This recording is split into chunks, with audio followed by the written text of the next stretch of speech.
A ver, hoy vamos a hablar de uno de los lugares más famosos de México, cuando se trata de misterio. Pero lo vamos a hacer diferente, sin exageraciones, sin meterle miedo forzado, sino entendiendo realmente qué es la zona del silencio. De dónde salió, esa fama que tiene, qué cosas sí están comprobadas, cuáles están exageradas, cuáles de plano siguen siendo un tema abierto. Sean todos bienvenidos a este nuevo podcast, donde vamos a dar repaso a los mitos y leyendas más famosos y conocidos del mundo, eventos paranormales y misterios de casos resueltos y sin resolver, pero de una manera diferente. Descubriremos la historia que hay detrás de cada ente y nos reiremos un poco para que no nos dé miedo. Yo soy Yayo y esto es El Umbral del Misterio.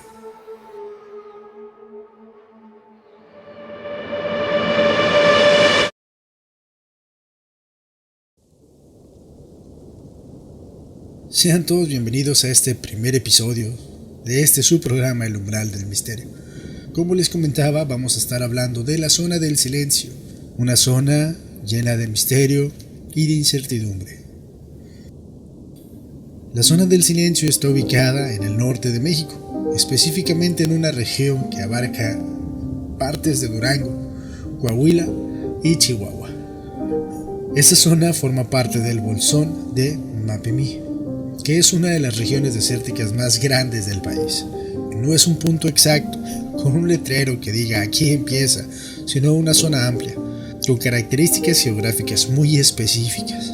Terreno plano en muchas partes, vegetación escasa, temperaturas extremas y muy poca presencia humana. Aunque eso de temperaturas extremas, de aquí de donde soy yo creo que sí pudiera existir alguna presencia humana en esa parte, o al menos eso pienso yo. Algo importante para entender todo lo que se dice de este lugar es el contexto. No es lo mismo estar en un lugar con ciudades cercanas, señal, movimiento constante, que estar en medio de un desierto, donde no hay referencias visuales claras, donde el horizonte se ve igual en todas direcciones y donde el silencio es real. Este tipo de ambientes afectan la percepción humana más de lo que creemos realmente, y esto va a ser clave más adelante cuando hablemos de las teorías. El origen moderno de la fama de la zona del silencio está muy relacionado con un evento específico que ocurrió en el año de 1970. Estados Unidos realizaba pruebas con un misil llamado Athena, que era utilizado principalmente para pruebas científicas y de trayectoria. Estos misiles se lanzaban para estudiar el comportamiento de la atmósfera y probar sistemas de navegación. En este caso, el misil fue lanzado desde la base en Utah y tenía una trayectoria calculada para impactar en Nuevo México. Pero desafortunadamente algo falló. El sistema de guía dejó de responder correctamente y el misil se desvió de manera significativa, terminando en territorio mexicano, específicamente en esta zona del desierto. Aquí es donde empieza lo interesante, porque en pruebas militares es relativamente común que existan fallas, pero en este caso lo que llamó la atención fue la pérdida de control del sistema de navegación y la desviación tan amplia de la trayectoria original. Fue algo totalmente extraño. Después del impacto, el gobierno de Estados Unidos organizó una operación para recuperar el misil. Esta operación incluyó personal especializado, equipo pesado e incluso coordinación con autoridades mexicanas. Se sabe que no solo recuperaron los restos del misil, sino que también removieron parte del suelo, vegetación y materiales del área. Desde un punto de vista lógico, esto tiene varias explicaciones. Evitar que tecnología militar sensible quedara expuesta, retirar materiales peligrosos o incluso realizar análisis del terreno para entender qué había pasado exactamente. Sin embargo, este tipo de acciones también alimentaron la idea de que había algo más, algo que no estaba diciendo públicamente. Algo se estaba ocultando, y a partir de este evento la zona comenzó a ganar notoriedad y poco a poco se fueron acumulando historias. A partir de este evento, la zona comenzó a ganar notoriedad y poco a poco se fueron acumulando historias, teorías y reportes de fenómenos extraños. No el típico fenómeno de tu hermano chiquito o algún primo al que le llamen fenómeno, pero sí fenómenos que realmente nos dejan pues cuestionando la situación, que nos dejan pensando ¿qué chingados pasó aquí? Uno de los más conocidos es el tema de la señal de radio. Se dice que en la zona del silencio los radios no funcionan, pero esto no es completamente cierto ni completamente falso. Es una parte, es algo que tiene dos lados. Para entender esto hay que saber cómo funcionan las ondas de radio. Las señales de radio son ondas electromagnéticas que pueden viajar grandes distancias, pero su comportamiento depende de factores como la atmósfera, la presencia de obstáculos, la distancia a la fuente de emisión y la frecuencia utilizada. En una zona como el bolsón de Mapimí tenemos varias condiciones que afectan la propagación de señales. Es un área muy aislada, con poca infraestructura de telecomunicaciones, lo que significa que no hay muchas antenas cercanas. El clima es extremo, con altas temperaturas durante el día que pueden generar corrientes de aire que afectan la propagación de las ondas. Y además se te queman las pestañas. El suelo contiene minerales que pueden generar interferencias leves. Todo esto puede hacer que ciertas frecuencias de radio, especialmente las de onda corta, presenten interferencias o fallas. No es que entres a la zona y todo deje de funcionar automáticamente, pero sí es posible experimentar problemas de señal en ciertas condiciones. Por ejemplo, acá en mi ciudad se encuentra una carretera la cual pasa por montañas y hay zonas en las que no se tiene señal. Actualmente ya se está construyendo la infraestructura necesaria para que pueda haber señal en toda la carretera. Sin embargo, hay partes en las que la señal no llega o es un poco intermitente. Sin embargo, esto para alguien que no conoce la explicación técnica puede parecer algo completamente fuera de lo normal, que pues no se puedan colocar estas infraestructuras para que pueda haber este tipo de señales. Otro punto importante es el tema del magnetismo. Se ha dicho que las brújulas se vuelven locas en esta zona, pero aquí también hay una explicación parcial. Otro punto importante es el tema del magnetismo. Se ha dicho que las brújulas se vuelven locas en esta zona, pero aquí también hay una explicación parcial. La Tierra tiene un campo magnético natural que es el que permite que las brújulas funcionen. Sin embargo, este campo no es uniforme. En todo el planeta existen variaciones locales causadas por la composición del suelo, especialmente en zonas donde hay minerales metálicos como el hierro. Se han encontrado depósitos de minerales que pueden generar pequeñas alteraciones en el campo magnético local. Estas alteraciones no son lo suficiente fuertes como para hacer que una brújula gire sin control, como en una película, pero sí pueden generar desviaciones que en ciertas condiciones puedan ser perceptibles. Por ejemplo, la brújula del capitán Jack Sparrow. En este caso se muestra cómo la brújula se mueve aleatoriamente.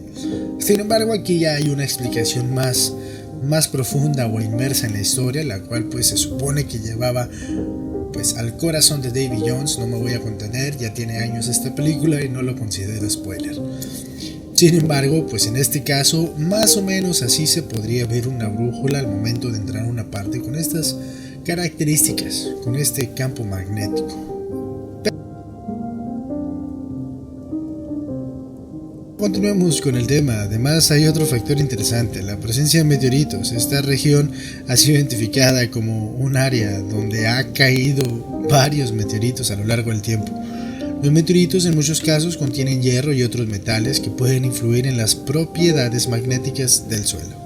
Además, más allá de lo científico, hay algo que ha mantenido viva la fama de la zona del silencio: los testimonios. Aquí entramos en una parte más compleja, porque no todo se puede comprobar fácilmente. Hay relatos de personas que aseguran haber visto figuras humanas en medio del desierto, pero que aparecen sin explicación y que interactúan de manera normal, luego desaparecen. Algunos describen a estos individuos como altos, de apariencia inusual, bien vestidos, incluso fuera del lugar considerado el entorno. También hay reportes de personas que hablan de una sensación constante de incomodidad, como si estuvieran siendo observados. No necesariamente miedo intenso, sino una sensación persistente de que algo no está bien. Así como cuando tú estás caminando por la calle o parado en un semáforo o incluso en el salón de clases o en tu trabajo y sientes que alguien te está observando, sientes la mirada. No me van a dejar mentir y no me van a engañar tampoco si me dicen que no, pero todos hemos sentido alguna vez que alguien nos está observando. Y esa es la sensación que les menciono. Esa sensación no es un miedo de que algo está mal o de que algo va a pasar. Sin embargo, sabes que hay alguien mirándote y que al mismo tiempo tienes la incertidumbre e incluso tienes la necesidad de voltear a todos lados para verificar y comprobar que hay alguien mirándote. Ese tipo de experiencias son interesantes porque no dependen de un estímulo externo, claro, sino de la percepción interna de la persona. Aquí es donde entra la explicación psicológica. El cerebro humano está diseñado para interpretar estímulos y encontrar patrones. Cuando estás en un entorno donde hay pocos estímulos, como un desierto silencioso, el cerebro puede empezar a amplificar cualquier señal, por mínima que sea. Esto puede generar sensaciones de ansiedad, percepción alterada del tiempo e incluso interpretaciones erróneas de estímulos visuales o auditivos. Puedes escuchar cosas que no se están escuchando o puedes ver cosas que realmente no están ahí. Como en las caricaturas que observaban a lo lejos a una persona y al momento de acercarse era un cactus en forma de persona. Además, el aislamiento juega un papel importante. Estar en un lugar donde no hay otras personas, no hay ruido, donde no hay referencias claras, puede generar una sensación de vulnerabilidad que influye directamente en cómo interpretas lo que estás viviendo. Hay diferentes teorías, las cuales se han ido desarrollando conforme pasa el tiempo, imagínense, desde 1970 hasta la actualidad 2026. La primera teoría que hay es la teoría científica, que es básicamente, dice que todo lo que ocurre en la zona del silencio tiene una explicación natural. Según esta perspectiva, las fallas en las señales de radio se deben a condiciones ambientales y falta de infraestructura. Las desviaciones magnéticas, la composición del suelo y la percepción de fenómenos extraños a factores psicológicos y ambientales, que es lo que platicábamos hace un momento.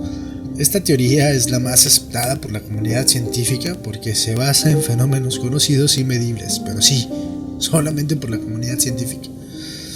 Porque sabemos que nosotros como seres mortales nos encantan las historias. Pero la segunda teoría es la teoría de los nodos energéticos. Esta idea propone que la Tierra tiene puntos específicos donde se concentra cierta energía, algo similar a lo que se menciona en otras culturas con conceptos como líneas ley. Según esta teoría, la zona del silencio sería uno de esos puntos, lo que explicaría las anomalías en señales y comportamiento de dispositivos. El problema con esta teoría es que no hay evidencia científica sólida que respalde la existencia de estos nodos energéticos, aunque sigue siendo popular en contextos más esotéricos. La tercera teoría es la teoría extraterrestre, la que todos estábamos esperando y la que siempre hemos querido que sea real. Aunque viéndolo bien, no sé por qué queremos que sea real. Son seres extremadamente inteligentes.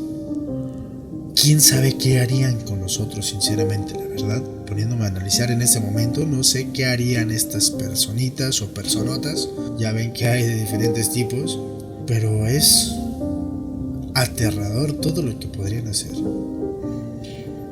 Sobre todo que nos pueden llevar fuera de este lugar. Pero bueno, nos estamos desviando un poco del tema.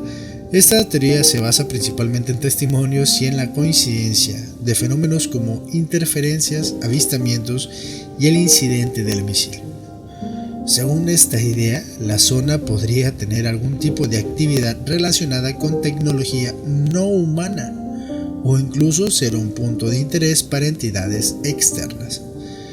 Aunque es una teoría atractiva, no hay pruebas verificables que la confirmen. En la mayoría de los casos se basan en relatos individuales. También existe una teoría intermedia que combina los elementos de las teorías anteriores. Esta sugiere que el lugar tiene condiciones naturales particulares que afectan tanto a dispositivos como a las personas, y que estas condiciones, combinadas con el contexto cultural y la expectativa de que algo raro pasa ahí, generan una retroalimentación que fortalece el mito.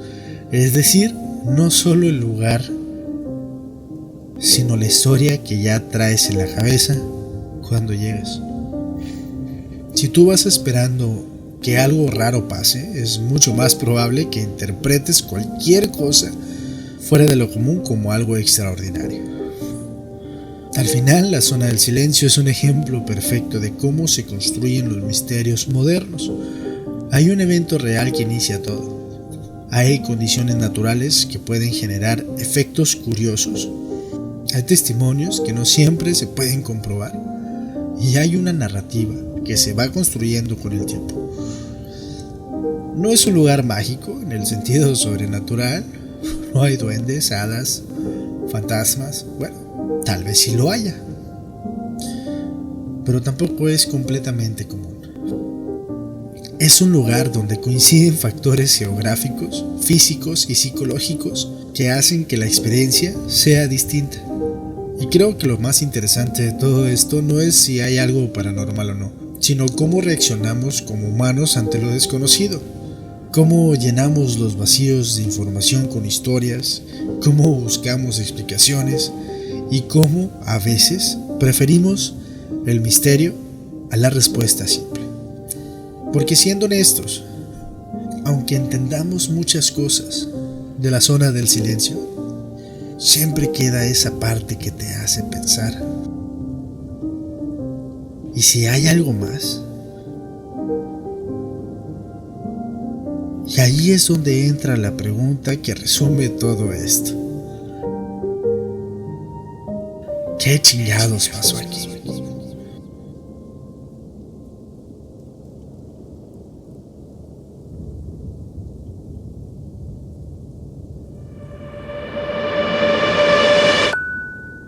Me da mucho gusto que hayas llegado hasta esta parte. Si lo hiciste, te lo agradezco. Suscríbanse a este nuevo podcast, este nuevo programa que se va a estar transmitiendo constantemente. Y esperen más historias, más mitos, más leyendas y más datos interesantes que hay en este vasto mundo.